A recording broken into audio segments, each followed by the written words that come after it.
All right, man, peace. So I had Steph Curry as my MVP dark horse coming into this season.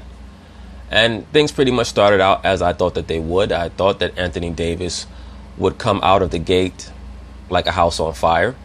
But recently, due to an alleged elbow injury, he started to tail off.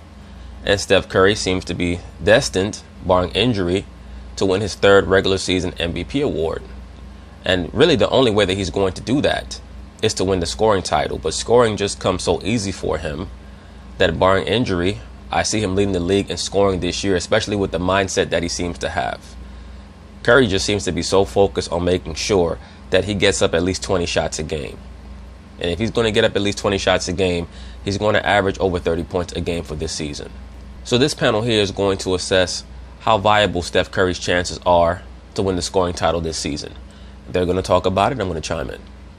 I want to take you to another player who might have terrified you over the years. Steph Curry. Stop me if you've heard this before, but he really, really can shoot the basketball. On fire again last night, torching the Pelicans. 37 points, 7 of 11 from 3. He has made 55 three-pointers in 9 games this season. Is that going to shock you? No one in history has ever done that. He is now averaging 33 points a game. The Warriors are 8-1. He's on pace to hit more than 500 three-pointers this season. So look, there has been already even a little bit of my turn, your turn on the Warriors, right? Steph has a huge night, but then KD has a huge night, and then Clay goes crazy, and you could see Steph feeding Clay in that game, right? So the idea has always been if you play on that kind of an all-star team, you can't be someone who then has the scoring title in the whole league. Do you think Steph Curry could actually pull that off, though? I definitely believe that he can pull it off, especially once again, if he's going to take over 20 shots a game. If Curry takes 24 shots a game, let's say, we know that at least 10 of those are going to be three-point shots. If he shoots 40%, 40+% from 3, that means that he's going to go anywhere from 4 out of 10 to 5 out of 10 from 3 per night. That's going to give him 15 points right off the bat. He also normally has the highest field goal percentage around the basket of any guard in the NBA. So I can see him averaging 32 points a game easy this year, barring injury.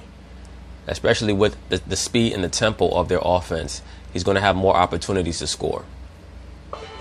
Well, I don't think so. Not only does he have to share the scoring with those other guys, but here's the big thing. He's going to have a lot of fourth quarters he doesn't even get to play in because they blow people off.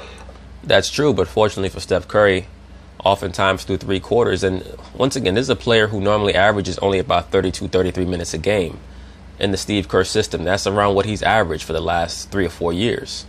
So his points per minute, I guarantee you, is leading the NBA and has been for the past 4 or 5 years or so. There's no doubt about that. But what you'll often find is that when the Warriors do blow these teams out and he sits out the fourth quarter, it's normally due to him exploding in the third quarter. So that's why you see these performances where he has 51 points through 3 quarters and so on and so forth. So I don't think that lack of playing time in the fourth is going to hurt him in regards to any type of venture to try to win the scoring title. And I think that the narrative aspect of so many of these accolades is a big portion of what goes on, because by the 30-game mark, by the 40-game mark, many of these players, they know who wants to get what accolade or what award. So they'll settle in and they'll say to themselves, this is Steph's season, so let's help him get that MVP award. I think that Steph has built up enough equity with the team, with the way in which he sacrificed the last 2 years, for them to say, you know what, let's let Steph get his this year. It is a big season for Steph because there's a big difference between being a 2-time MVP and a 3-time MVP. When you've won 3 MVP awards, now you're up there with the Jordans, the LeBrons, the Moses Malones, the Bill Russells, so on and so forth, the Magic Johnsons, Larry Bird. I mean, now you're getting up there into that top 15 area in regards to what you've been able to accomplish. So the real question is going to be whether or not Steph Curry can stay healthy this season, and how well does he finish the season in the finals, because he has to get a finals MVP. Blow people out, so, it's going to cut into his minutes and opportunities. And that's the only thing that will stop him from leading the league in scoring. And here's one of the things I love about this team. They don't care who's hot. They don't care whose night it is. They just feed the beast, and that's the beautiful thing about it. Everybody knows who they are.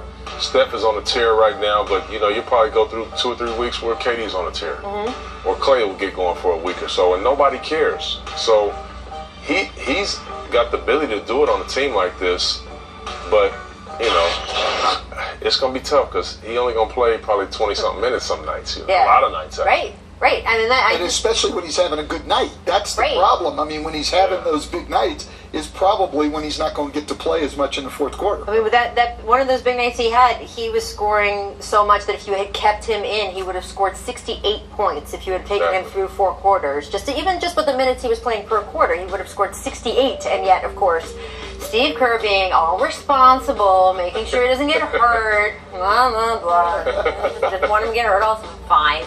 So then, he's sitting him in these fourth quarters, and that's going to be an issue. Let's talk about... Well, once again, by the time they get around the 30-40 game mark, the narratives will have really cemented. They would have solidified, and we'll know, okay, right now Curry's leading the league in scoring, so-and-so leading the league in rebounding, and that just becomes a part of the NBA seasonal narrative of whether or not he can keep it going. They're going to be saying that he's the quote-unquote front runner for regular season MVP, and by then his teammates will have decided that they're all in. So that's going to make a major difference. Talk about Draymond Green.